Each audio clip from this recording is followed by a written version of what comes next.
Hello, welcome to Encounter Church. My name is Chris Causey, and I'm so glad that you are joining us today on this beautiful early September morning. The movie Groundhog Day is one of those iconic movies in movie history. It follows this storyline of Phil Connors with some iconic moments where it's Ned, where Phil is literally stuck inside of this reoccurring day. It's Groundhog Day. He's in Punxsutawney, Pennsylvania, and he's waiting for this groundhog to pop up and to show its shadow or not show its shadow. And the movie's kind of funny for some of the moments that you kind of see play out. It's every morning, the Sonny and Cher song, I've Got You, Babe, starts playing on the radio, the alarm, and all the activities of the day are the exact same thing. And he's stuck in this kind of bizarre world. One of the reasons that I love human beings is because of the internet. One of the reasons I do not like human beings is because of the internet. But specifically in this case, what I love about human beings is a group of people have tried to figure out how long was Phil Connors stuck in Groundhog Day. And based on some actually really mathematically thorough calculations, and even Harold Ramis, who was the director, and him speaking into it, it's estimated that Phil Connors spent 12,403 days in that one day, Groundhog Day. That's over 33 years if you're doing the math. That 12,403 days of the same day. To give you another mathematical equivalent of 12,403 days, that's about what it feels like has passed since March. Okay, so that's what it feels like, and that's what it felt like for him. And throughout this series, and really throughout this fall, I want to kind of tackle this sense that you and I have maybe felt for a while. Around midsummer, I remember feeling like I had 12,403 days go by in the last 30 days. Just felt like every day was the exact same thing as the day before. My daughter just got tired of like our hike. She would be like, "Dad, can we not go hike today? Because there was nothing to do but hike." And just in full disclosure, in our family, hiking is walking outside when it's not your yard or your neighborhood. So if you walk outside, that's hiking, okay? Because at one point during one of these conversations where I was like, "Let's go on a hike," she's like, "Oh, Dad, you love hiking." I was like, time out. That is like not true. I'm allergic to everything outside. I am not what you would call a hiker. But that's pretty much all our family could do. In fact, one of my son's first words has been walk, because he likes to go outside and walk around. And this idea, I've found myself kind of mimicking what I used to do as a child when I would say, "How much further? When are we going to get there?" And he was like, "Well, you're not far."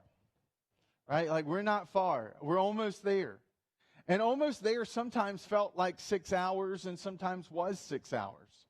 And now as a parent, I understand that because I'm driving. We've made it onto 95, which is about 2 miles from my house. And my daughter will say, "How much further?" And I'm like, "Oh, sweetie, we just left. Like, we got a long way. You should take a nap," right? Like, we're not even close. But there's this tendency, we want to know, like, how much further till we finally get out of this thing? How much further till I can finally open up my business and have customers come back? How much further till I can have a classroom with kids? How much further till I can send my kids to a classroom with other kids? How much further? How long do we have left in this thing? This thing may be the pandemic, or this thing may be some of the insanity playing out this fall with the election season. But whatever it may be for you and for me, I've kind of committed to myself this summer, I'm done with Groundhog Day. And I don't know about you, but if you want to co-sign with me on that phrase, "I'm done with Groundhog Day," then I would say, welcome to the series. Because what I want to talk about today and over the course of this month, and really over the next few months, is how do we break free of Groundhog Day? The sense that every day feels like the same, especially when we're looking at a fall that may turn into reliving the spring. And to kind of help us for that journey, I want to take you to a letter written to a church almost 2,000 years ago. It was a group of house churches scattered around the city of Ephesus. The letter now today is called the letter of Ephesians because it was written by Paul to the church in Ephesus. And now Ephesus was the second largest city in the world at the time. It was over 250,000 people. It was only second to Rome, which was the capital of the Roman Empire. Ephesus was an impressive city, both financially, economically, with the systems at play there. It was at a kind of a cross point of trade routes. It was a cultural center point where things happened there and spread from there. That Ephesus was a really important city to be in, and it was also a challenging city. You see, inside of Ephesus, at the time Paul's writing this letter, is one of the ancient wonders of the kind of one of the seven wonders of the ancient world. It was called the Temple of Artemis. Artemis was a Greek god. She was one of the most popular Greek gods, and she was like the Greek goddess of a lot of things that don't seem to have anything to do with each other, like wild animals, hunting, like fertility. I mean, it was just kind of like all this stuff where you're like, did you guys just run out of stuff and you just started throwing them on her because she was popular? Like, what's the deal? Right? But anyways, so Artemis had a temple in Ephesus, and the temple was about 2 football fields big. So kind of picture 2 big football fields, which doesn't feel that impressive. But I want you to imagine you walk on the 2 football fields, and surrounding that football field is 127 columns supporting a roof. And those 127 columns are 6 feet in diameter, and they're 60 feet tall. And this is the ancient world. In the modern age, some structure like that would be impressive. In the ancient world, you can see why it was one of the wonders, because it was amazing in its architectural accomplishment. It was bigger than the Pantheon, which was another significant kind of like architectural accomplishment of the ancient world. And that when people would travel to Ephesus so that they could show up at the Temple of Artemis, because there was a lot of people who worshiped Artemis as one of the gods that they worshiped in the ancient world. This made the city a little tense for a new religion coming in. Because here's this new religion that Paul's speaking and teaching about called Christianity. And as he's teaching and preaching and proclaiming and telling people about Jesus, who is this resurrected rabbi, who is God in flesh, who's come to restore the relationship between God and man, as he's going around sharing that, he's starting to bump up against one of the economic systems in the city. Because there's a whole tourism industry that's built around the Temple of Artemis. And Paul's teaching, implicationally and explicitly, is Artemis isn't even real. This temple is a waste of space. And an actual riot breaks out in Ephesus because of Paul's teaching. They had an amphitheater of 25,000 that was regularly filled. So, I mean, this is a massive city, and being Christian in this city was challenging. There were external pressures, there were internal pressures. And it wasn't just when Paul was there. In the New Testament, there's a series of letters that kind of bound together make up what we call the New Testament. And there's a group of letters towards the end of the New Testament called 1st, 2nd, and 3rd John. They're called 1st, 2nd, and 3rd John because they're named after John, who wrote a series of 3 letters. And he wrote them to the church in Ephesus. John was living in Ephesus when he wrote them. Ephesus is the place that most likely Mary passed away. Her tomb is still there. John, that's where he would pass away. His tomb is in kind of the ruins of Ephesus, which is in modern-day Turkey today. And so, like, this was a significant city that clashed with Christianity and yet had some of the most influential voices of Christianity present.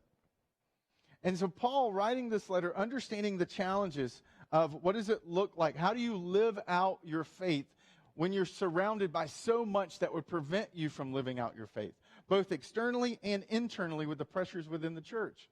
And so he writes these words to them in Ephesus, in what we call chapter 5 of the letter to Ephesians. He says, be very careful then.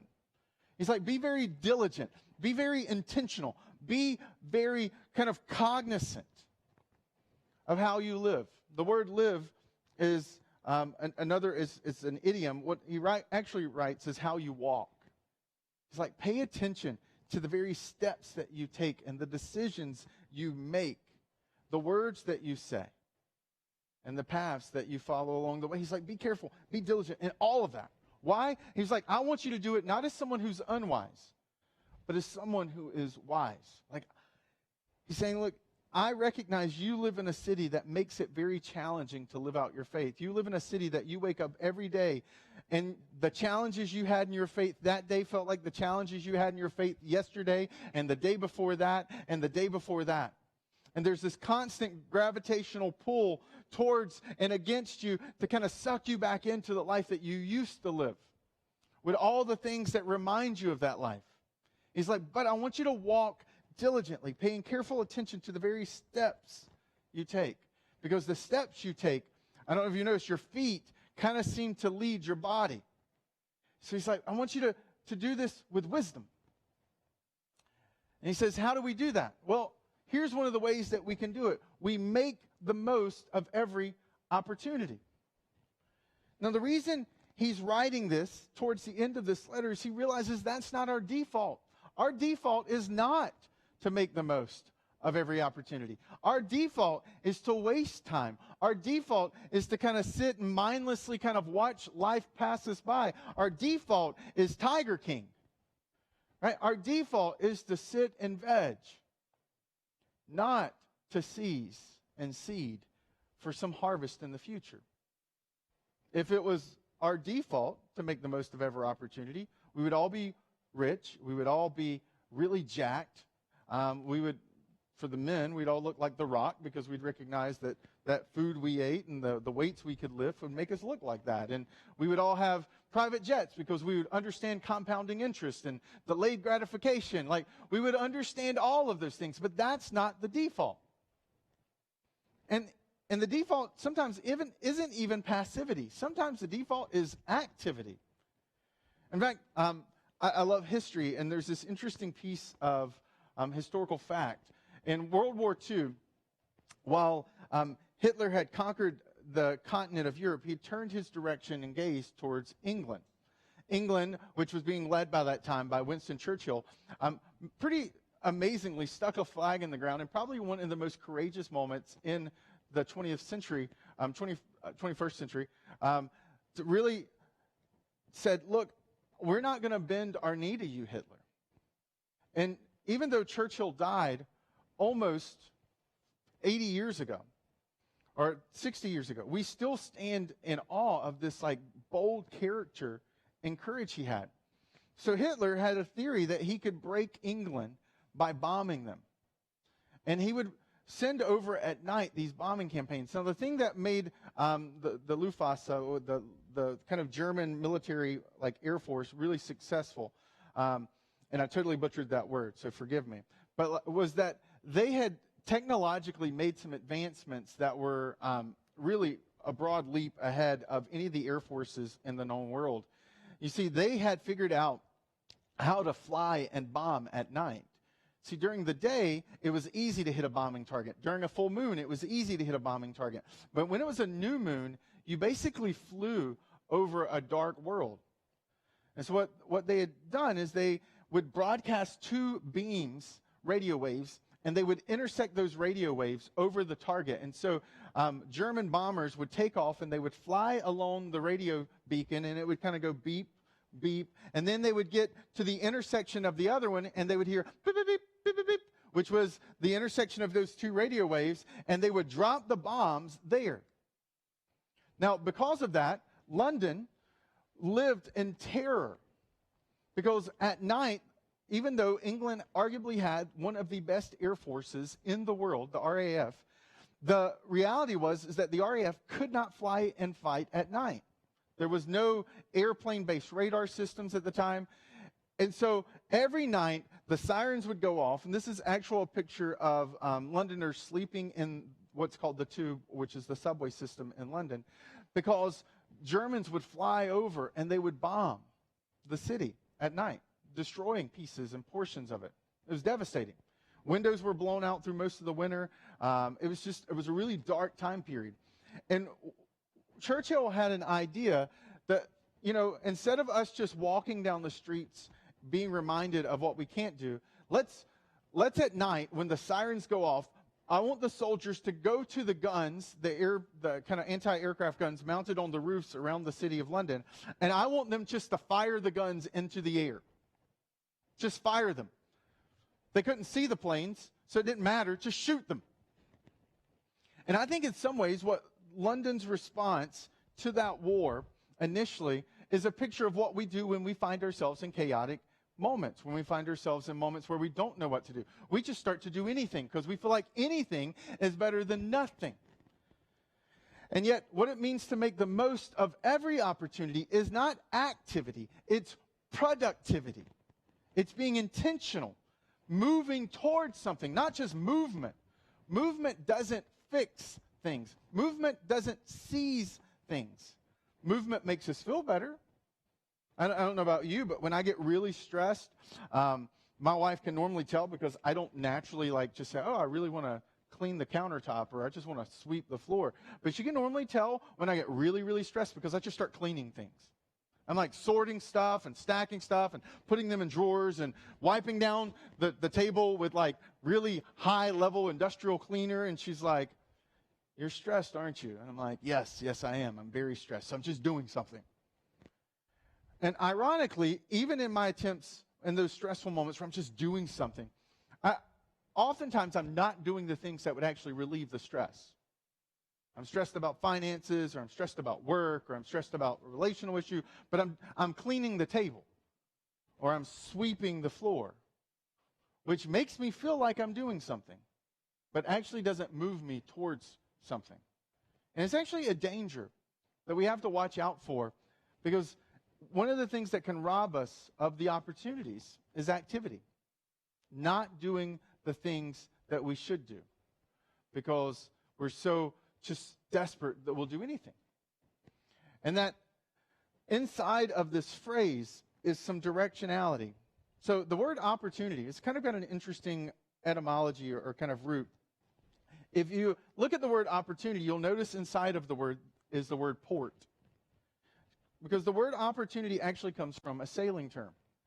When you would come into a harbor, if you were going to take advantage of the opportunity, you would catch the wind that was blowing so that would blow you into the port. If you missed your opportunity, you missed the wind that you could guide to use to push the boat into the harbor. And so that's actually where the word opportunity comes from. It means to grab hold of the wind to take you right into the port. And this idea that Paul is trying to convey is that life isn't just a series of ticks on a clock. It's not just a series of days that we get up. It's seasons. There are moments. And that we have to be intentional about seeing the season we're in if we're going to seize it.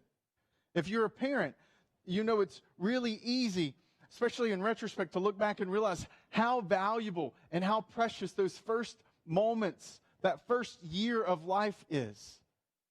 But when you're so exhausted and you're so tired, it's easy to miss it. It's amazing to me how many older people whose kids are out of the home who will say to me when they see us holding a baby, or when there's like a little baby around, they're like, oh, I miss those days. They're like, oh, I would pay money to go back and have those days. Yes, I was tired, but you don't know how precious they are in the moment. And I have a 9-year-old, or soon to be, and there's moments when I'm holding my son, and now he's walking and talking, and it's like, oh, those precious moments when they were just this little tiny potato sack in your arm, radiating heat and snuggly and sleepy. Right? That we have to see the season. That there's a season you have in your marriage right now. There's a season you have in this pandemic that we find ourselves in, and it's really easy to miss the season you're in and to fixate on the season you were in, or to dream about a season you will be in one day. Oh, when this is finally done, then I can go and do this, and then I'll do this, and we miss all the things we can do right now. And he's saying, look, make the most of every opportunity. There is a wind blowing right now in your life. Are you catching it? Are you noticing the wind present around you? Or are you cursing that wind and dreaming about some other one? Because the reality is, one day that wind will shift and you won't be able to get it back. that this moment may feel really big for us. But in 5 or 10 years from now, you won't think about 2020. You won't talk about 2020. Nobody's going to want to talk about 2020 5 years from now. Right? We're all going to want to collectively forget this year. Maybe like when we're really older and our grandkids are like reading in the history books about 2020 and they're like, Granddaddy, will you tell me about the great COVID-19 of 2020? And I'm like, of course, grandson, sit here upon my knee and let me tell you about the days of wearing masks and the struggles that we faced when we wanted to go shop and we would have to order things and wait days, sometimes 2, in order to get a box delivered to our house and groceries. Oh my goodness.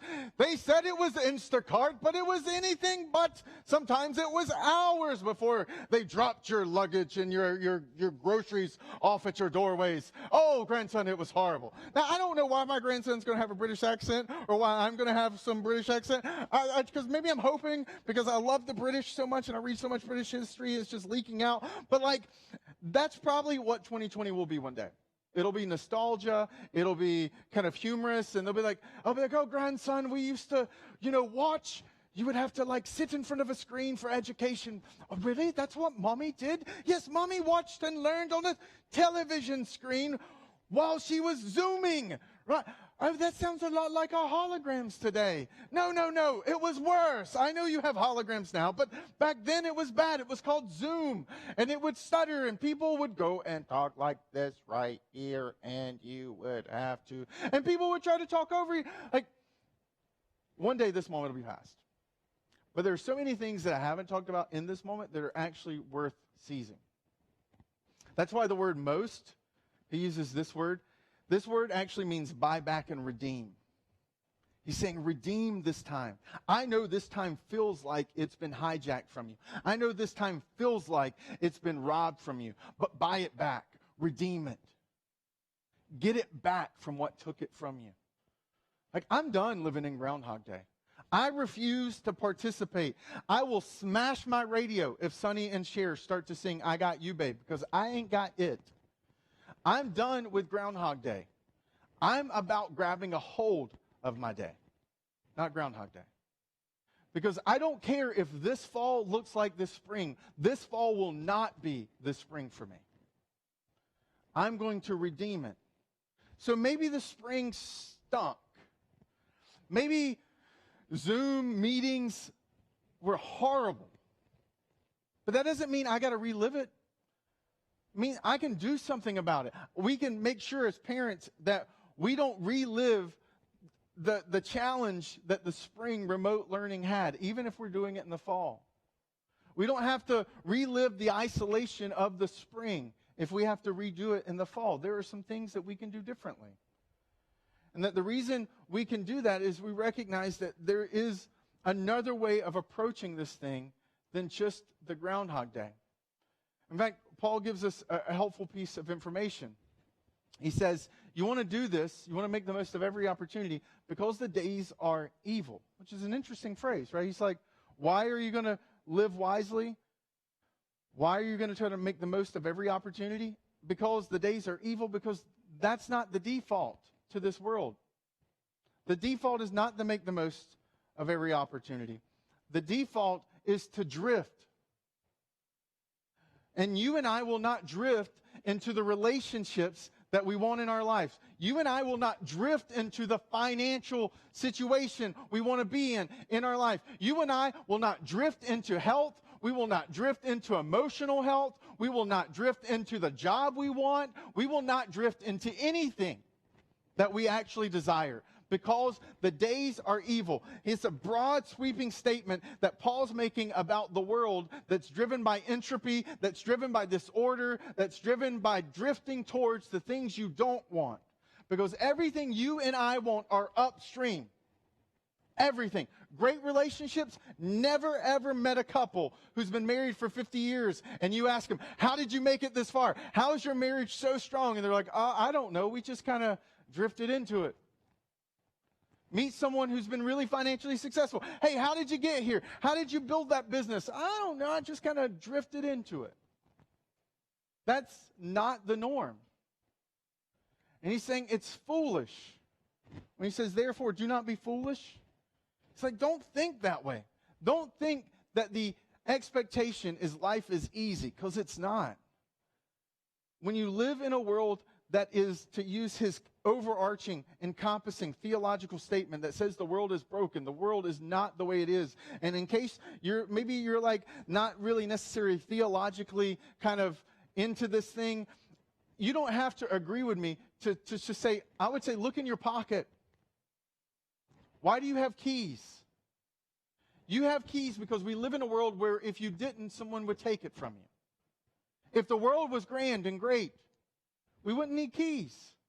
We wouldn't lock the most valuable things that we have. You'd walk up to your car and it would open up for you, and you would just, I don't know, do something. Tell Siri to start it, right? We wouldn't need keys. We wouldn't need to lock our doors at night. And the world is broken. And it's not just the world, we are broken too. And that's why our biggest enemy isn't someone from the other side politically. It's the person in the mirror that you see every day. The person in the mirror is often the one keeping you from the life you actually want. And Paul's saying, look, don't be foolish.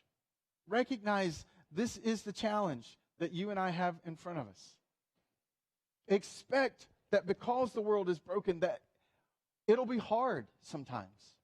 And hard's not bad. Hard is just hard. Something we say in our house a lot when something is hard.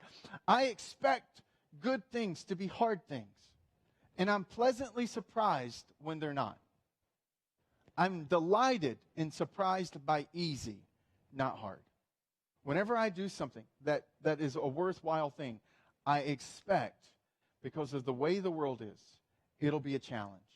And for those Christians in Ephesus trying to live out their faith, Paul is saying, look, it's going to be hard. It'll be hard to take a stand. It'll be hard to live out your convictions. It'll be hard to be swimming upstream when everything else is rushing downstream. It'll be easy to fall into the traps and the ideas and the current trends and popularities and groupthink that everyone else has. It's harder to take a stand. It's harder to fact check. It's harder to read and to be knowledgeable. It's harder to be disciplined and diligent and pay attention to the steps that you take and the words that you say and you don't say. It's hard not to open your mouth when you want to open your mouth. It's hard to not comment on some post that you think is idiotic. But that doesn't mean it's bad. It just means it's hard. And hard is good. And on the other side of hard is the health that you want. On the other side of hard is the finances you want. On the other side of hard is the life you want. On the other side of hard is the spiritual life you want.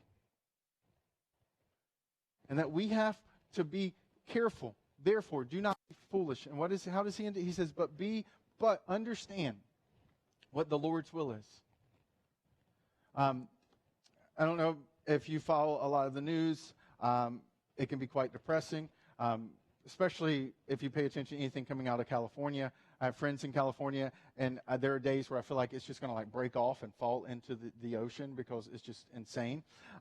But one of the things that was happening towards the end of August, and is actually still playing out even as we speak today, is a series of lightning fires that were started in California. Some of the largest California fires in their history. And one of the specific fires has played out in the Santa Cruz Mountains, in the Big Basin Redwood area. And that area is known for redwood trees, which are some of the tallest trees in the world. They're magnificent. And fire has swept through the Big Basin Redwood forest. And it's caused a lot of alarm because here are these trees that have been alive for hundreds, if not thousands of years, some upwards of 200 to 300 feet. And they've been charred. And they've been burned. And to see photos of that area is devastating. To see these magnificent trees. Because if you've never seen a tree that's 200 or 300 feet, you just think it's a tree. But then when you stand at the base of something that looks like a building that you would see downtown Boston, you walk away with a different sense of awe. And this area was completely ravaged by the fire that was still going on. And yet, what's interesting, and that's had to be stated in the aftermath of this fire, is that you don't get to be a tree that lives hundreds of years or thousands of years by getting burned down. In fact, it's estimated based on what's called dendrochronology, which is the study of like tree rings and kind of the history of the tree, that about every 40 years, this area has a fire that goes back hundreds of years. Indigenous people, when they occupied the area, there were fires that occurred regularly, both with lightning and with kind of burned brush fires. And yet the trees somehow continued to grow. They continued to get larger and larger. And the reason why is that redwoods are incredibly resilient. And I think in the picture of their resilience is some wisdom for us that points back to Paul's words. That what makes a redwood so resilient is that the bark around it is ridiculously thick. The bark around it is so thick that it's essentially fire resistant, that fire can sweep through a forest and burn, literally char the trees, and it does not destroy them. The trees live. And it's not just the toughness of the bark, it's also the uniqueness of what's underneath that bark, the life that's present inside of a redwood. Redwoods are incredibly resilient. If you chop a redwood down, 10 redwood sprouts will pop up out of the tree trunk. That's how you live hundreds, if not thousands of years. And when Paul is talking and explaining and giving a picture of what does it look like to be someone who can go in, day out in a city like Ephesus and live out the faith, I think a redwood is a beautiful picture. When you recognize the world is evil, when you recognize the default is to drift, when you recognize the default is difficult, it builds a toughness. You're not surprised when the relationship is hard. You're not surprised when things pop up. You're not surprised that discipline and diligence is required to overcome the difficulty of the world. But he's reminded them in a passage before what we read earlier that the same challenge, in fact, the same word when he says redeem is the same word he uses when he talks about how God had redeemed them. He's telling us to redeem the moments we have because God stepped into earth to redeem us too. He's like, why can I call you to redeem the moments you find yourself in? Because the God who you follow did that for you. That God, he saw the opportunity to redeem you, and he took it through a cross. One of my mentors who passed away about 7 years ago, he had this saying where he would always he wouldn't call his alarm clock an alarm clock. He called it his opportunity clock. Because he said when it beeped in the morning, it was his reminder that he was waking up with a day that was filled with opportunities that only he could take today. And his goal, when even in the midst of going through really rare diagnosis of this extremely rare cancer, and even through the difficult days of chemo and radiation, he would wake up with the expectation that if the clock buzzed, it meant there were opportunities for me that day. And his goal was to go to bed that night, having seized the opportunities that day held, that no other day could hold. And if he could do that, going to bed knowing he had seized the opportunity, then for him that was a good day. And for some of you, you may say, well, I don't have opportunities in my day. Yeah, you do. Sometimes we miss them because they're so small. We miss the conversation that we could have with our neighbor, or that we could have with a friend, or with our kids, or with our spouse. And that little moment can compound and grow day over day of seizing those opportunities where we're practice vulnerability in our most important relationships, where we choose honesty instead of deceit, where we choose discipline and saving over spending and clicking and buying when we don't have it. Like those opportunities are opportunities that we can seize. And just because they're small doesn't mean the outcome will be small. Great things are built on the steps of little tiny moments and the steps that you take in them. You don't build a great relationship overnight. You don't build a great financial situation overnight. You don't have a dynamic relationship with your kids when they're adults overnight. It's the little moments during the day that you see, and that you grab hold of. And that for some of us in this season, instead of kind of fixating and focusing on, oh my goodness, remote school again, or oh my goodness, this pandemic is still going on, or oh my goodness, social media feeds are crazy. Let's, like I said a few weeks ago, focus on what you can control. Grab hold of those moments. Say, you know what? I'm going to help my kids have the best remote learning experience they can. It may not be great, but it'll be good enough, and it'll be better than what we had in the spring. And that's what I'm going to seize each day. For some of you, financially, had that stimulus check not come, you might have been in a really dark financial spot. And so maybe for you, what the opportunity looks like is saying, you know what, I've talked about a budget, but I'm actually going to make one. I'm going to do it. I'm going to be diligent in it. That there are a million different applications of what this looks like to be diligent and disciplined and grabbing a hold of the opportunities that you have today that you might not get any other day. And the reason ultimately we can have that type of expectation, the reason we can have that kind of hope regardless of what our days look like, is because there was that day when Friday, when he was crucified, and the disciples, some of them weren't even around the graveside when they put his body in because they were filled with disappointment. But like Peter and like John and like eventually Paul would come to realize that Friday's disappointment turned into Sunday's empty tomb. A dead, crucified rabbi came back resurrected. When you recognize that what was killed on Friday came back to life on Sunday, it starts to change how you see the moments you have in front of you. You realize that, like, God has woken me up. God has given me this day, and there is a reason that he allowed me to wake up today. And I'm going to make sure that when I go to bed as someone who grabbed a hold of those moments to be faithful, to live for him, to live out his will. And when he says understand what Lord's will is, he's not talking about these specific things like, oh, what job should I have, or who should I marry? He's talking about all the stuff that Paul's already written about, of living out our faith and what that looks like. Because Friday's disappointment turned into Sunday's empty tomb. And that can happen for you and for me too. That's what our faith brings. It brings a hope. It brings a potential. And a possibility of knowing that God can take even my darkest grief, that God can take even my most lonely season, and he can bring something out of it. He can birth something from there. And that as a church, we want to kind of walk alongside of you. That's why over the last couple of weeks, you've heard me start talking about groups, and you've heard me start talking about some of the new things we're doing. In fact, this week, Jason sent out an email just pointing people to encounterchurch.com/groups, because we were starting some new digital groups. So many of you answered the survey. It was really helpful. So we have groups that are going to happen on Sunday morning. We're going to have groups that happen during the evenings. And we're going to have groups that happen digitally, because some of us aren't able to physically be present for groups.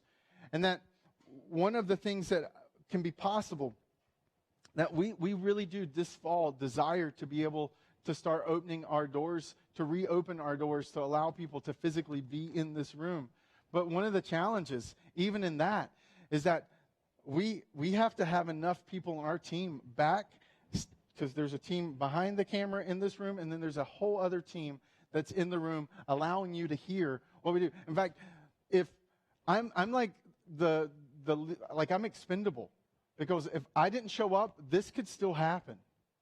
But if they didn't show up, you wouldn't hear me speak right now. You wouldn't see me. And for us, for some of you, maybe for some of you who really desperately want to be back in this room, I want to challenge you and encourage you to go to encounterchurch.com/roof. Like, that's a kind of back to a few weeks ago when I used this illustration of us trying the roof and being creative. But for some of you, if you've got any technological abilities, we would love to come alongside and train you. Because for us to be able to reopen on Sunday mornings, to allow people to come into this room per the state's guidelines, we have to have more team members serving and facilitating for that to even happen. And so I would encourage you to go encounterchurch.com/roof. There's a lot of different opportunities, because when when we serve, when we give, when we engage with God in faith, something happens.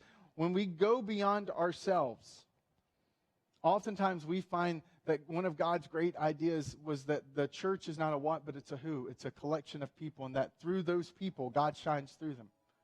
That nobody has the full corner, no one person has the full corner, but God seems to be present in the group of people. And that's why last week I introduced this number. And I just want to be really clear, because I wanted to send some books, and I'm going to do that. But before I do that, if you signed up and you didn't get anything from me this week, there was one other step you needed to do. And because one of my desires, when Paul writes the word live, and it's actually the word walk, it's this interesting word that I really like a lot that I won't get into. But the idea is that as you walk along. And so I created this format, this text number, because I wanted to, as I go through the course of my week, I wanted to be able to kind of come alongside of you in your week. And so if there's a way I could pray for you, could text this number, I get it immediately. If I saw something like this week, I stopped on the side of the road and I filmed a short video in front of a roadside garden that just inspired people and encouraged people to keep pressing forward. That one of the ways we break through our past is to go through our past to get to the future we desire. And that, so I want to do those kind of things. And in order to do that, for you, 617-415-4441, you text that number. And here's the crucial step, because I don't think everybody did this last week because there was a disconnect. When you text that number, you're going to get this automated response from me saying, hey, thanks so much for texting this number. Can you click on this link? And there'll be a link there where you fill out a brief little form. And that's my legal way, because there's really strict guidelines and laws about using computers to text people, because obvious reasons like robocalls. So you actually have to fill out that form in order for me to be able to text you. So if you texted that number last week, 617-415-4441, and you didn't click on the link that got sent back to you and fill it out and save it, then that's why you're not getting anything. So I'd like to send the books this week and also start to kind of be a little bit more aggressive in my sending you messages. But I noticed with the disconnect, because I can see the back end, that didn't happen. So 617-415-4441, click the link, because my desire is for you and I to stop reliving Groundhog Day. And I want to do everything that I can do to walk alongside of you. This church wants to do everything that we can do while we're not able to physically gather, to still have some type of physical connection, and to be socially connected and spiritually connected, so that we can stop repeating Groundhog Day, stop reliving Groundhog Day, and start grabbing a hold of our day.